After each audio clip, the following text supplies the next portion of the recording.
I'm Tracy Sabol. Tonight on EWTN News Nightly, a House divided. New developments in the battle to remove Republican Kevin McCarthy as Speaker of the House.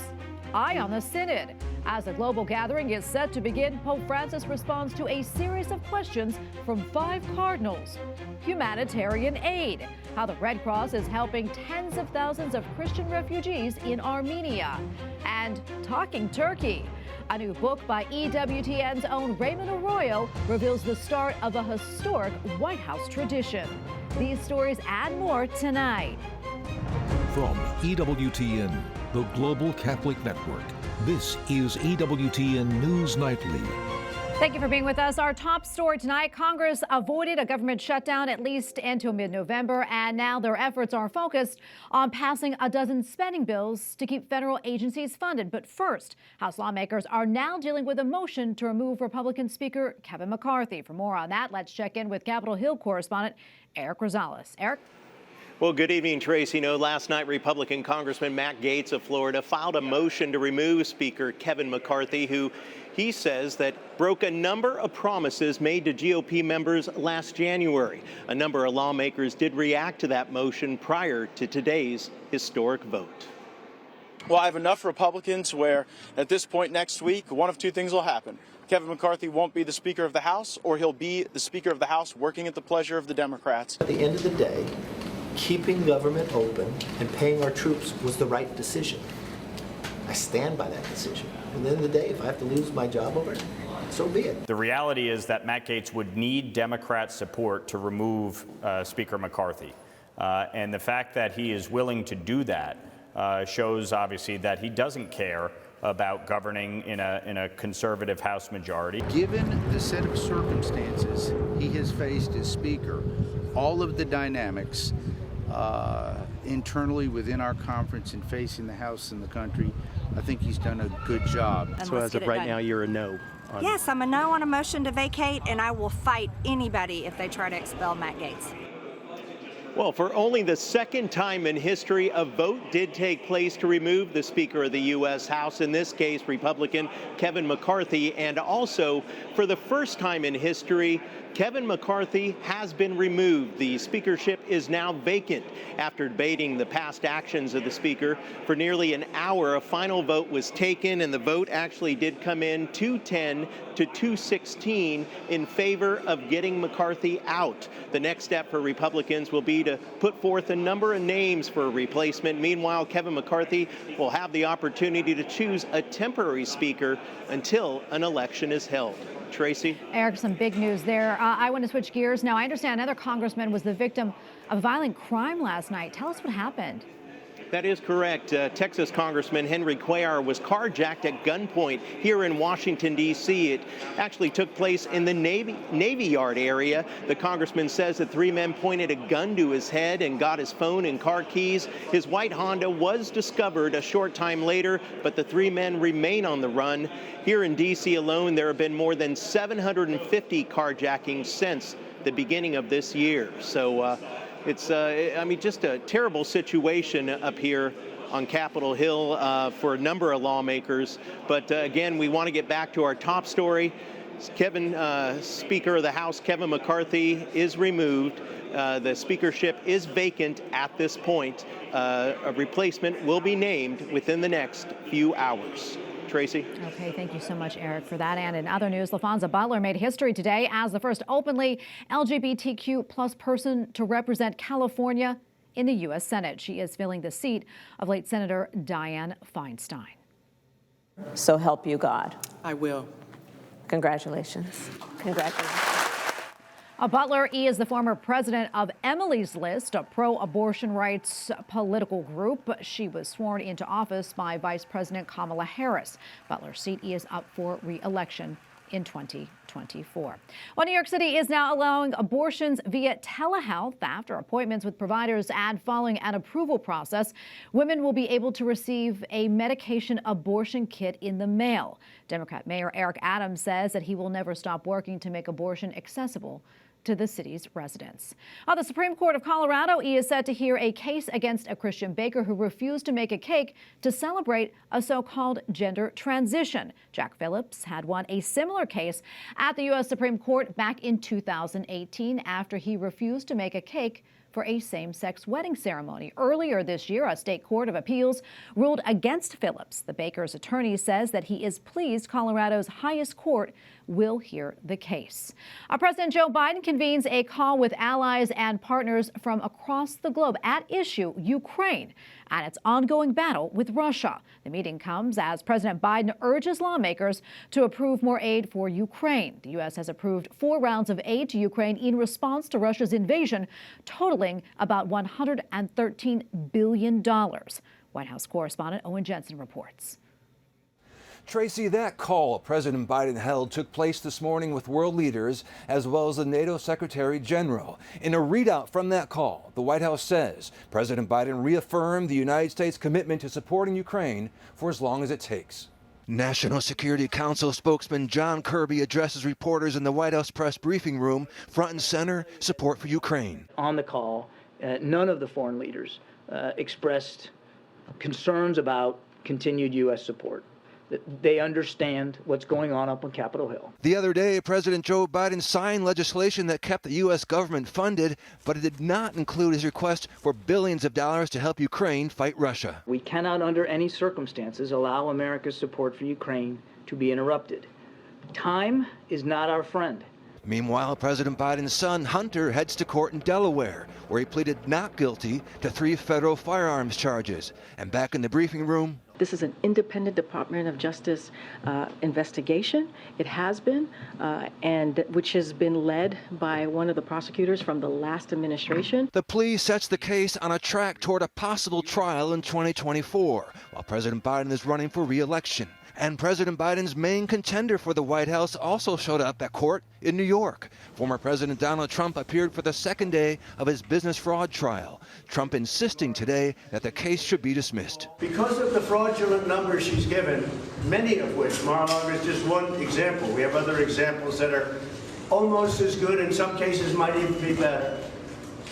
This case should be dismissed. Meanwhile, also in the press briefing room today, I asked John Kirby about Senator Tommy Tuberville's current hold on military promotions. He says, quote, as long as the Pentagon keeps the unlawful elective abortion policy in place, my holds will remain, end quote. That said, will the Pentagon rescind that policy to move those nominations through? I don't speak for the Pentagon anymore. I'm here now, so I'd refer you certainly to my Pentagon colleagues. That said, they have spoken to this many times. First of all, the senator's just wrong.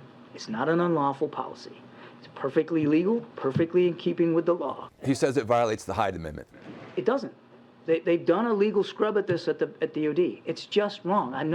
While I won't speak for the Pentagon, I'm certainly just not going to let a lie and falsehood live on. It's not a violation of the law. It is a legal policy.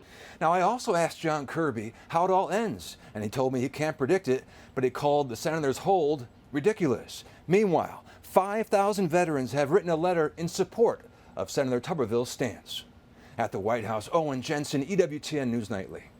Tomorrow is the start of the Synod on Synodality at the Vatican. Yet in the lead up to this very private gathering, an exchange between 5 cardinals and the Pope is being made very public. Back in July, Cardinals Walter Bramuller from Germany, Robert Sarra from Guinea, Juan Sandoval Ineguez from Mexico, Raymond Burke from the United States, and Joseph Zent from Hong Kong submitted questions called dubia to Pope Francis. They were seeking clarity on several controversial issues, including changing church teaching, blessings for same-sex couples, the authority of the Synod, women's ordination, as well as repentance and absolution.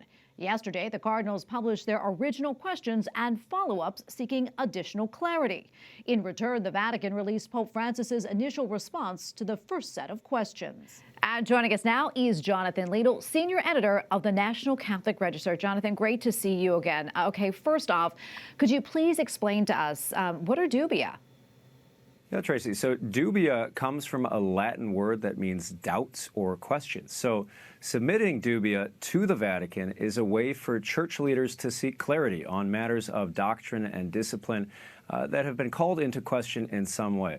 So typically, dubia are submitted in question format, giving an opportunity for the Vatican to respond with a simple yes or no. And the Vatican can choose to reply, and if it does reply, whether or not it will publish the dubia and its responses to the wider public. And Jonathan, if the original questions, if they were submitted in July and answered by the Pope, why did the cardinals publish the questions now? That's right. When the cardinals received the Pope's initial responses back on July 11th, they said that their dubia were not answered in that typical yes or no fashion. And in fact, they went on to say that the Pope's answers, quote, have not resolved the doubts we have raised, but have, if anything, deepened them. So they revised their questions to the Pope to make them more explicit and to elicit those yes-no direct responses they were looking for. They submitted those revised dubia to the Pope on August 21st.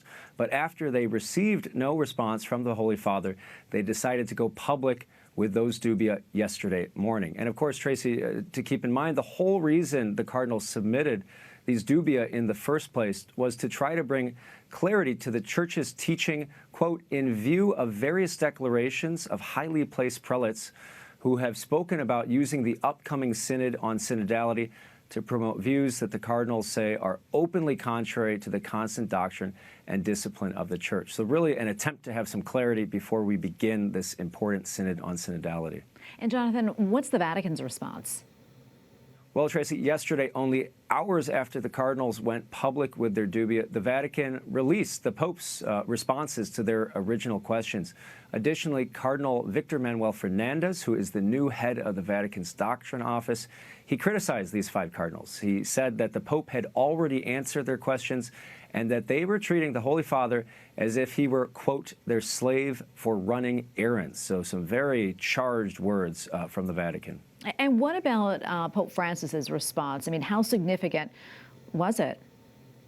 Well, Tracy, anytime you're talking about some of these hot and button issues, there's likely the potential for controversy. I would say that the reason the Pope's responses have generated some controversy is because they don't necessarily provide those clear answers the cardinals were looking for on some of these questions. And that's allowed for a variety of different interpretations. So we can see this perhaps especially with the Holy Father's response to the question of whether the Church can bless same-sex unions. Now, in his response, the Pope reaffirmed that marriage is an exclusive, stable, and indissoluble union between a man and a woman. And he also said that the Church can't do anything that would cause confusion about the meaning of marriage.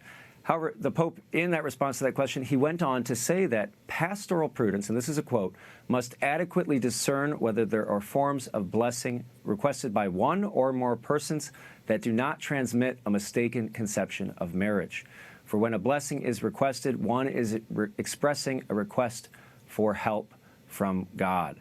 So this passage from the Pope, it has been interpreted in different ways by different people. The secular media, for instance, have said that this indicates that the Pope is open to the Church blessing same-sex sexual unions. Others, though, citing the Pope's previous comments and perhaps especially the Vatican's 2021 guidance on this issue, contest that account. Jonathan, thank you so much for that report and sorting this all out for us. We appreciate it. God bless. And we have a lot more still to come here on EWTN News Nightly, including help is on the way, how the United Nations is sending aid to Haiti, and a losing horse, what Iran has to say about Israel's journey toward peace.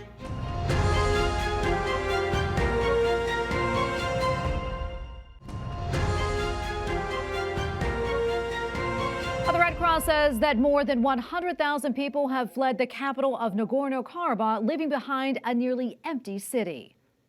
It's an extraordinary situation, the one we found, our colleagues found here, and we, as Rapid Deployment Team, found ourselves when we arrived. As I said, is a surreal scene.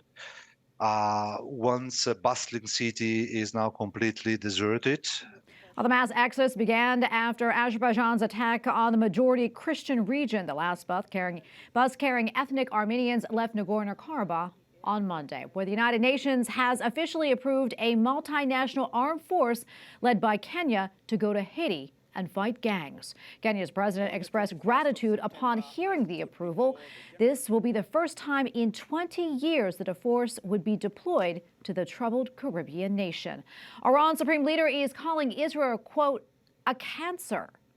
دولت‌هایی که قمار عادی‌سازی با رژیم صهیونیستی The Ayatollah says that any government seeking ties with the Jewish state are, quote, betting on a losing horse. He made the comments as a possible diplomatic deal between Israel and Saudi Arabia gains momentum. 11 people are confirmed dead after a roof collapse at a Catholic church in Mexico. It happened during Sunday Mass. One survivor says that she had only seconds to react to try and save her young children. Cayó la viga y enseguida cayó el techo. No hubo tiempo, los que reaccionaron, pues como le digo, corrimos hacia la orilla. The woman says that she moved her 2-year-old child to safety, but her 10-year-old daughter was trapped underneath the rubble and remains in intensive care. Officials say they're not sure what caused the concrete and brick church to collapse, but say there are no signs of an explosion. We go now to Diego Lopez Colin, correspondent for Aussie Prensa, and he is based in Mexico. Diego, thank you so much for joining us today. We appreciate it. Can you give us an update on the situation and the search and rescue efforts? Have all the missing been accounted for at this point? First, thank you for inviting me to talk about this incident. And yes, after the Sunday Mass with the 300 people, only 8 families had their children baptized. That's the reason why there are no more people in the temple. The reports from the scene tell us we were approximately 60 and 70 people inside the parish at the time of the roof collapse. It's shocking, just considering the number of victims could have been even higher. And the response for authorities was swift. With the help of the community, they managed to rescue those who were trapped. And trained dogs and thermal imaging cameras were deployed in the search to the rescue efforts, which concluded early on the Monday morning. The incident resulted in 11 fatalities, like you say, including 3 minors and 7 adults. On the afternoon of October 2, the new broken that the 18-year-old woman has died in the hospital for the severe injuries. Additionally, the authorities confirmed that the 60 people sustained injuries, with 13 of them remaining hospitalized, and just one in critical conditions. Sorry. Yeah. And as we mentioned, Diego, I mean, there was no explosion, also no seismic activity indicating an earthquake at the time. That said, any clue to what may have caused that roof to collapse? Do we know? Well, the security camera footage from the nearby location captured the moment when the church roof just don't work. It's amazing. Notably, there's no indication the walls blowing award. There's no any evidence of explosion. And it's important, you say, the authorities declared the incident was unintentional and no previous problems with the structure of the church have ever been reported. In the Holy Cross parish is only 50 years old and had been functionally perfectly without any signs of defects or problems. The authorities are investigating what could have caused the incident, but still it's not official statement. And Jose Armando Alvarez Cano, Bishop of the Diocese of Tampico, where the area where the incident happened, said he doesn't know what could have caused the accident. However, he mentioned it due to the extreme heat of the city, and air conditioning was recently installed, so maybe there's damage when they install the air conditioning. But again, nothing was officially confirmed. The bishop also stated that out of the 73 churches and hundreds of the chapels in the dioceses are currently being inspected. And during this inspection, it was discovered that the one church, the Cristo Resucitado, also exhibit some issues. or consequently, the church will remain closed with a true review is conducted. Diego, we're almost out of time, but I'm curious. I mean, obviously, no way that Mass can take place in the church right now. So where will the parishioners go? Is there another parish close by? And also, are there any fundraising efforts underway to help rebuild the church? Yes, there are maybe other churches, or how I say, there are 73 churches in the diocese, and the people will go in wherever they want. And in this moment, they are not refunding. No, they are not capturing. They are not talking about money. And the bishop say adverting about there are scammers trying to steal money. The people saying that is from the restructuration of the parish. That is not true. Well, Diego, thank you so much for being with us today. We appreciate it. God bless you. I will lay you to. Up next on EWTN News Nightly, gone too soon, the sudden death of an auxiliary bishop in Chicago. Plus, learn more about our Raymond Arroyos' new book and the old White House tradition.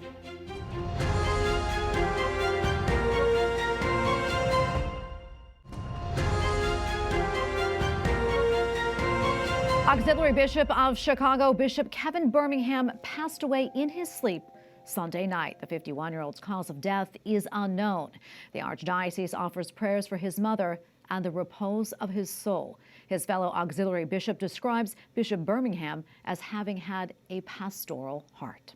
Pope Francis is asking the faithful to pray that the church can adopt a spirit of listening. Por medio de la oración y el discernimiento, el Espíritu Santo nos ayuda a realizar el apostolado del oído. In his October prayer intention, the Holy Father is focusing on the Synod on Synodality. He also says the Holy Spirit can help the church hear everyone and draw its mission closer to Christ. Well, finally tonight, a new book out today by EWTN's own Raymond Arroyos examines an important but often overlooked figure in the life of one of the most important people in American history. The Magnificent Mischief of Tad Lincoln introduces us to the rambunctious son of the 16th president. It is the story of how small moments in one's life can create big change. We recently spoke with Raymond about his book and why it has messages for children and parents alike. Oh, Raymond, so good to be with you today. So tell us, what inspired you to write about Tad Lincoln? I mean, someone, as we mentioned, who's often been overlooked. Well, you know, like you, I have watched for years the White House turkey pardon, which is an annual tradition at the White House. And some claim JFK coined it. Others say it was Truman who created this tradition. Well, I dug into the past and found it was Tad Lincoln. Now, no spoiler alert. I'm not going to ruin the story for everybody. But what I discovered was the tender family story of Abraham Lincoln and his youngest son, Tad, and how that relationship, really they taught each other about mercy and forgiveness in our darkest moment in the nation's history. And people often wondered why Abraham Lincoln allowed his son to run roughshod all over the White House. You know, he was hitching billy goats to dining room chairs and racing through the East Room. They were digging up the Rose Garden. And in fact, even some of Lincoln's contemporaries said the kid was a hellion. But I think he needed Tad Lincoln there as a reminder of normalcy, light, and what was possible on the other side of the chaos he was living through. What was the one thing that stood out the most to you about Tad? Well, that his father gave him free rein. You know, we always want to, particularly fathers of boys, as I am, you want to control your sons and calm down and be good. He allowed Tad to be a boy and even, you know, disrupt things. And he found joy in that. You know, there's a picture I made. Our illustrator, Jackie Davis, she put Abraham Lincoln doubled over in laughter on the cover of the book because there are historical accounts of this. He obviously found great joy and delight in his son's antics, and it was a break from the weight and the depression and the gravity of what he was dealing with every day. And we need to remember, as fathers and mothers, children are not there just for some service they can provide. They are sent by God. As Mother Teresa told me, they're a reminder that God hasn't abandoned us. What do you hope the readers take away from this book, Raymond? Well, I hope they are reminded of the magnitude of a little life, how a life that, Tad died at a young age. His father obviously did as well. But that you are sent here for a period to do something. And Tad fulfilled his mission. And we have this beautiful national holiday and this White House tradition that continues to this day. And I see it as a monument, really, to the love of father and son and the spunk, the resiliency, the kindness of Tad Lincoln. And I hope kids and families look at Thanksgiving that way. That's how I look at it anyway. All right, can't wait to read the book. And the magnificent of Tad Lincoln is available from the EWTN Religious Catalog. Also, Amazon and Barnes & Noble has it. Raymond is also going on tour to discuss the book. You can visit RaymondArroyo.com for more. And we thank you for watching tonight. Remember, you can follow us on social media, Facebook, X, and Instagram at EWTN News Nightly. I'm Tracy Sabol. Good night, and God bless.